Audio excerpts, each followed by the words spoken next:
Hello everybody. Last video में मैंने discuss किया था कि अगर एंगल सेकंड क्वाड्रेंट में अगर बनता है तो उसका हम लोग वैल्यू कैसे निकालते हैं। तो मैंने आपको बताया था अगर P सपोज करो कि ये अगर सेकंड क्वाड्रेंट में बन रहा है तो ये पूरा जो थीटा है इसको हम लोग कैसे लिख सकते हैं 90 प्लस एक्स के फॉर्म में। मतलब मैंने आपको इसको सम के फॉर्म में बताया था 90 प्लस और जो आगे का एंगल बन रहा है वो सम करके। ठीक है, तो ये मैंने आपको सेकंड क्वाड्रेंट का बताया था। ठीक है, आज की वीडियो में मैं डिस्कस करूंगा थर्ड क्वाड्रेंट में। आज की वीडियो में डिस्कस करूंगा थर्ड क्वाड्रेंट में कि जब एंगल अगर थर्ड क्वाड्रेंट में बनता है तो उसका हम लोग वैल्यू कैसे निकालते हैं। ठीक है, लेकिन थर्ड क्वाड्रेंट में जाने से पहले मैं सेकंड क्वाड्रेंट का एक और केस डिस्कस करना चाहता हूं।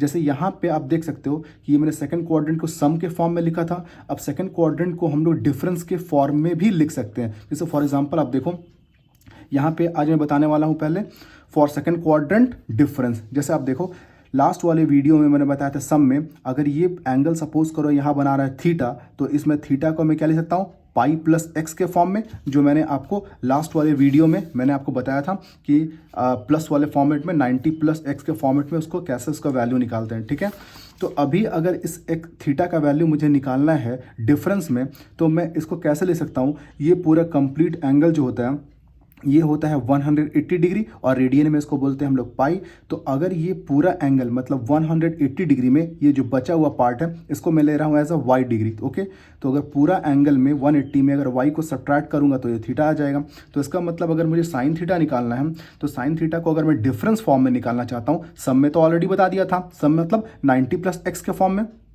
ठीक है, अगर डिफरेंस में अगर निकालना चाहता हूं तो भी निकाल सकता हूं। तो उसका फॉर्मूला कैसे बनेगा वो देखते हैं। ठीक है, तो यहां पे अगर मुझे अगर साइन थीटा निकालना है तो मैं इसको डिफरेंस में ले सकता हूं साइन पाई माइनस वाई, क्योंकि ये पूरा कितना है 180 और इसमें वाई सब्ट्रैक्ट करेंगे तो थीटा ही आ जाएगा। तो साइन थीटा को क्या लिख सकते हैं पाई माइनस वाई। अब देखो ये किस फॉर्मेट में आ जाएगा, ये आपको आ जाएगा साइन थीटा माइनस फाई के फॉर्मेट में। तो साइन थीटा माइनस फाई का जो फॉर्मूला है वो हम लोग पहले ही वीडियो में डिस्कस कर चुके हैं। साइन थीटा माइनस फाइव तो क्या होता है sine theta cos five minus cos theta sine five. तो ये फॉर्मूला हम लोग लगाएंगे। देखो साइन थीटा, यहाँ पे थीटा क्या है ये साइन थीटा और cos five minus cos theta sine five. ठीक है, तो ये हमने उसको एक्सपैंड करके लिख दिया। अब एक्सपैंड करने के बाद हम लोग एक टेबल का हेल्प लेते हैं। ठीक है, अब देखो ये वो एक टेबल है, क्योंकि हम लोग अभी तक वैल्यू सिर्फ 90 तक का पता है और 90 के बाद का जो वैल्यूज़ है वो उस टेबल से हम लोग हेल्प लेते हैं। तो हम लोग को हेल्प क्या लेना है, साइन और कॉस का दोनों का 180 का क्या वैल्यू होता है। तो साइन 180 डिग्री में या रेडियन में पाई। ठीक है, तो साइन 180 डिग्री का वैल्यू कितना होता है 0 और कॉस 180 डिग्री का वैल्यू कितना होता है -1। तो इस चीज़ को मैं यहाँ पे नोट करके लिख लेता हूँ। अब देख सकते हो साइन पाई मतलब देखो साइन पाई का वैल्यू कितना है 0 और कॉस पाई का वैल्यू कितना है -1। तो इसको हम लोगों ने टेबल से देख के लिख लिया है। ठीक है, अब इसका एक्सपेंडेशन देखते हैं। अब देखो साइन पाई, तो पाई का वैल्यू कितना है 0, मैंने 0 पुट कर दिया। कॉस वाई को एज इट इज छोड़ दिया, ये माइनस। अब कॉस पाई, तो कॉस पाई का वैल्यू कितना है -1 और यहाँ पे sine Y 0 into cos Y ये 0 हो जाएगा, माइनस माइनस क्या हो जाएगा प्लस और साइन वाई। तो इसका मतलब साइन 90 माइनस अगर वाई करेंगे तो यहाँ पे क्या आ जाता है साइन वाई। ठीक है, अब कॉस में देख लेते हैं। वैसे अगर मैं कॉस का अगर लिखना चाहता हूं तो कॉस थीटा को मैं क्या लिख सकता हूं कॉस 90 माइनस वाई। तो कॉस 90 माइनस वाई, अब ये जो है कॉस किस में एक्सपैंड होगा कॉस थीटा माइनस फाइव में। तो कॉस थीटा माइनस फाइव आपको याद होगा, मैंने बताया था याद रखने का ट्रिक COD। कॉस होगा तो अपोजिट होगा और डबलेट, तो माइनस है तो मैंने प्लस लिखा और doublet cos cos sine sine. ठीक है, अब कॉस C से स्टार्ट हो रहा है इसलिए आप इसको ऐसे भी याद रख सकते हो, कॉस को पहले लिखना है साइन को बाद में। ठीक है, तो देखो cos theta cos five sine theta sine five. ठीक है, वैल्यू यहाँ से देख के पुट कर लेते हैं। कॉस पाई का वैल्यू कितना है -1 पुट कर दिया, यहाँ पे कॉस वाई। ठीक है, साइन पाई का वैल्यू कितना 0 और यहाँ पे साइन वाई का वैल्यू कितना है साइन वाई। ठीक है, अब -1 इंटू कॉस वाई कितना आ जाएगा -y और 0 इंटू साइन वाई, ये तो कैंसिल हो जाएगा। ठीक है, तो कॉस 180 माइनस वाई का वैल्यू क्या हो जाएगा माइनस कॉस वाई। ठीक है, और अब टैन का देख लो, अगर टैन थीटा मुझे निकालना है तो टैन थीटा जो है वो अब देख सकते हो फिगर में, टैन थीटा को मैं क्या लिखता हूँ टैन 180 माइनस वाई। तो टैन 180 माइनस वाई। ठीक है, अब टैन का वैल्यू क्या होता है साइन बाई कॉस। तो यहाँ पे एंगल ये पूरा कंप्लीट एंगल है तो मैं लिखूंगा साइन और यही एंगल मतलब पाई माइनस वाई और कॉस पाई माइनस वाई। ठीक है, अब साइन पाई माइनस वाई का वैल्यू हमने कितना निकाला साइन वाई, तो मैंने लिखा साइन वाई और कॉस पाई माइनस वाई का वैल्यू निकाला है कितना माइनस कॉस वाई। ठीक है, तो ये माइनस चला जाएगा ऊपर और साइन बाई कॉस क्या हो जाएगा tan, तो ये हो जाएगा माइनस tan y। तो tan पाई माइनस वाई का वैल्यू कितना हो गया माइनस tan y। तो आप खुद ही देख लो, जब सेकंड क्वाड्रेंट में फॉर्म करता है तो साइन का वैल्यू पॉजिटिव होता है, मैंने पहले वीडियो में बताया था आपको। तो आप देखो साइन ये आ रहा है किसमें, सेकंड क्वाड्रेंट में, आप देखो इसका वैल्यू खुद ब खुद प्लस आ रहा है। यहाँ पे कॉस क्या होता है सेकंड क्वाड्रेंट में, नेगेटिव, देखो आपको नेगेटिव मिल गया। और टैन भी क्या होता है नेगेटिव, वो भी नेगेटिव मिल गया। ठीक है, तो इसका मैंने पूरा यहाँ पे समरी करके लिखा है कि साइन 90 माइनस वाई क्या होता है sine Y, cos 90 minus Y क्या होता है माइनस कॉस वाई, और टैन, और देखो तो टैन 100 सॉरी ये सारे 180 में है, तो tan 180 माइनस वाई क्या होगा माइनस tan वाई। तो ये बाकी के सारे फॉर्मूले हैं। ठीक है, तो जो मैंने प्लस फॉर्मेट में और माइनस फॉर्मेट में दो अलग अलग तरीका बताया है फॉर्मूला का, ठीक है ना।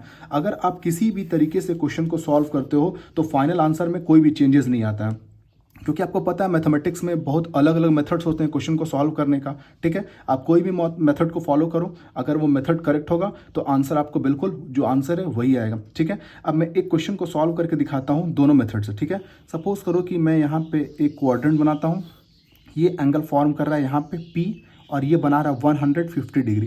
सपोज करो ये 150 डिग्री बना रहा है। ठीक है, तो ये बचा हुआ एंगल कितना हो जाएगा 30 डिग्री, क्योंकि अब देखो टोटल कितना होता है 180, तो 180 में अगर 150 माइनस करूँगा तो 30 आ जाएगा।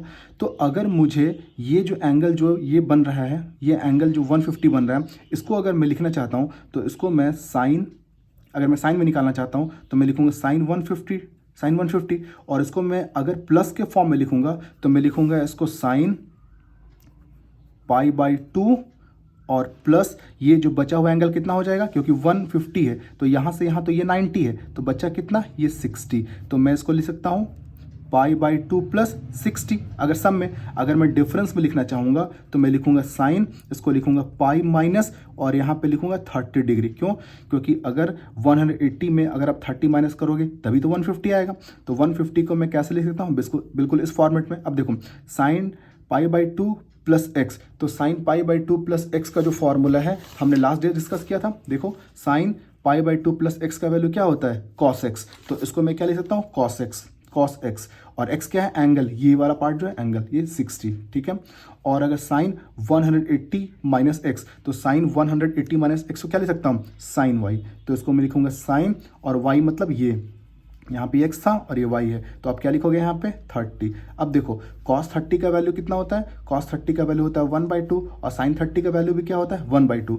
तो अगर आप sin 150 का वैल्यू अगर आप सम से या फिर आप डिफरेंस से निकालना चाहते हो तो मेथड्स थोड़ा अलग हैं, देखो अलग अलग वे को फॉलो कर रहे हैं, लेकिन जो फाइनल आंसर है वो बिल्कुल भी चेंज नहीं कर रहा, 1/2 और ये 1/2। ठीक है, तो सेकंड क्वाड्रेंट में अगर एंगल का फॉर्मेशन होता है तो उसको आप सम से ही बना सकते हो, π/2 प्लस एक्स से ही बना सकते हो, या अगर डिफरेंस से बनाना चाहते हो तो पाई माइनस वाई से बना सकते हो। ये आपके ऊपर डिपेंड करता है कि आप किसको फॉलो करते हो। तो ये जो पार्ट था वो था, मैंने बताया आपको सेकंड क्वाड्रेंट में प्लस और माइनस है एज अ सम और एज अ डिफरेंस। ठीक है, अब मैं स्टार्ट करने वाला हूँ थर्ड क्वाड्रेंट, जो आज का इंपॉर्टेंट टॉपिक है। तो अब इस टॉपिक को ध्यान से देखो, अगर एंगल का फॉर्मेशन अगर थर्ड क्वाड्रेंट में होता है, थर्ड क्वाड्रेंट में, तो यहाँ से लेके ये पूरा एंगल कितना बन रहा है थीटा बन रहा है। ठीक है, तो अगर मैं ये पार्ट देखता हूँ, अगर मैं इसको एज अ सम लिखना चाहता हूँ एज अ सम, तो यहाँ से लेकर के यहाँ तक पूरा जो पार्ट होगा ये कितना हो जाएगा 180 और ये प्लस कितना हो जाएगा x। तो अगर मुझे साइन थीटा लिखना है, साइन थीटा, तो मैं उसे क्या लिख सकता हूँ, ये देखो यहाँ से ये पार्ट मैंने आपको बताया, ये पार्ट कितना हो रहा है ये पार्ट कितना हो रहा है पाई, और ये कितना हो रहा है एक्स। तो अगर मुझे अगर ये थीटा को लिखना है तो मैं पाई प्लस एक्स लिख सकता हूँ, इसलिए मैं इसको अब सम में बता रहा हूँ पहले। ठीक है, तो साइन थीटा को मैं क्या लिखता हूँ पाई प्लस एक्स, क्योंकि पाई में अगर एक्स को ऐड करेंगे तभी ये थीटा आ जाएगा। अब यहाँ पे देखो फिर से वो फॉर्मूला यूज़ करेंगे, sine theta plus cos phi, sorry sine theta plus phi, ये फॉर्मूला यूज़ करेंगे। तो साइन थीटा प्लस फाई का फॉर्मूला याद होगा, साइन कॉस कॉस साइन। ठीक है, और फिर यहाँ पे थीटा और फाई। तो देखो अब मैं वैल्यू पुट करता हूँ, तो साइन पाई का वैल्यू पहले ही मैंने आपको बताया था, तो साइन पाई का वैल्यू कितना होता है 0, तो साइन पाई का वैल्यू 0 पुट कर दिया, कॉस एक्स को ऐसे छोड़ दिया, कॉस पाई का वैल्यू कितना होता है -1, तो मैंने यहाँ पे क्या लिखा -1 और यहाँ पे साइन एक्स। ठीक है, 0 इंटू कॉस एक्स कैंसिल हो जाएगा और -1 इंटू साइन एक्स कितना हो जाएगा -x। ठीक है, अब कॉस में देख लेते हैं, तो कॉस को भी बिल्कुल वैसे ले सकते हैं पाई प्लस एक्स, तो कॉस पाई प्लस एक्स मतलब कॉस थीटा जो है वो पाई प्लस एक्स के फॉर्म में ले सकते हैं। तो ये पार्ट आपके लिए थीटा हो गया और ये क्या हो गया फाई, तो कॉस थीटा प्लस फाई को किस में ले सकते हैं अब आपको पता है कॉस होता है तो अपोजिट और doublet doublet, cos cos sine sine. तो देखो कॉस पाई का वैल्यू कितना हो गया -1, इसको मैं cos x छोड़ दे रहा हूँ, इसको मैं माइनस छोड़ दिया हूँ, ठीक है। साइन पाई का वैल्यू कितना है 0, और फिर यहाँ पे साइन x को ऐसे छोड़ दिया, तो -1 इंटू कॉस एक्स कितना हो जाएगा -cos x, और ये पार्ट तो 0 हो जाएगा। तो cos पाई प्लस एक्स का वैल्यू कितना हो जाएगा -cos x, ठीक है। और उसके बाद अगर अब टैन में निकालना चाहता हूँ, टैन थीटा, तो थीटा की जगह पे मैं क्या लिख सकता हूँ, टैन पाई प्लस एक्स। तो टैन इक्वल टू क्या होता है साइन बाई कॉस, तो साइन का वैल्यू मैं क्या लिख सकता हूँ पाई प्लस एक्स, और यहाँ पे कॉस पाई प्लस एक्स, क्योंकि यहाँ पे जो भी एंगल होता है वही मेरे को साइन और कॉस में लेने होता है, ठीक है। तो देखो साइन पाई प्लस एक्स, तो साइन पाई प्लस एक्स का वैल्यू कितना आया माइनस साइन एक्स, और कॉस पाई प्लस एक्स का वैल्यू कितना आया माइनस कॉस एक्स। तो ये माइनस माइनस कैंसिल हो गया, क्या आ गया टैन। तो टैन पाई प्लस एक्स का वैल्यू कितना आ गया टैन एक्स।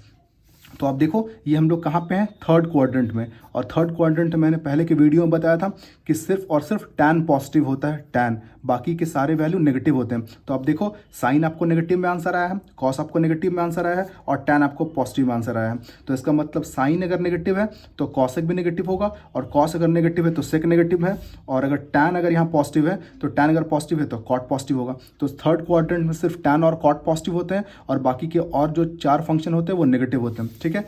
इसका मैं समरी लिख दिया हूँ, आप देख सकते हो कि साइन पाई प्लस एक्स क्या होगा minus sine x, cos pi plus x क्या होगा माइनस कॉस एक्स, और टैन पाई प्लस एक्स क्या होगा टैन एक्स। तो ये मैंने ये तीनों पार्ट आपको अभी जस्ट डिराइव करके बताया है, ठीक है। और बाकी के वैसे ही cos x pi plus x का वैल्यू कितना हो जाएगा माइनस कॉसेक एक्स, और सेक्स पाई प्लस एक्स का वैल्यू क्या हो जाएगा माइनस सेक एक्स, और कॉट पाई प्लस एक्स का वैल्यू कितना आ जाएगा कॉट एक्स। तो ये एक समरी है, तो ये मैंने आपको बताया थर्ड क्वाड्रेंट में। तो थर्ड क्वाड्रेंट में मैंने आपको सम बताया है, आप खुद से इसको डिफरेंस में लिख सकते हो। अगर डिफरेंस में लिखना होगा तो 3 पाई बाई 2, और यहाँ पे माइनस क्या करोगे ये एंगल। तो आप इसको खुद से ट्राई करो, ठीक है। Thank you.